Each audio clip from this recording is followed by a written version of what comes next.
ప్రతి ఒక్క మహిళకి పేరు పేరున హ్యాపీ మదర్స్ డే. అవతారమూర్తైన అణువంటే పుడతాడు, అమ్మ పీకు పంచుకునే అంతవాడు అవుతాడు. అమ్మేగా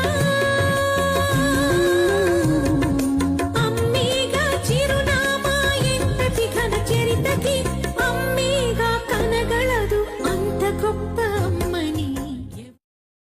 ప్రతి ఒక్క మహిళకి పేరు పేరున హ్యాపీ మదర్స్ డే. తోచినట్టుగా అందరి రాతను బ్రహ్మే రాస్తాడు, నచ్చినట్టుగా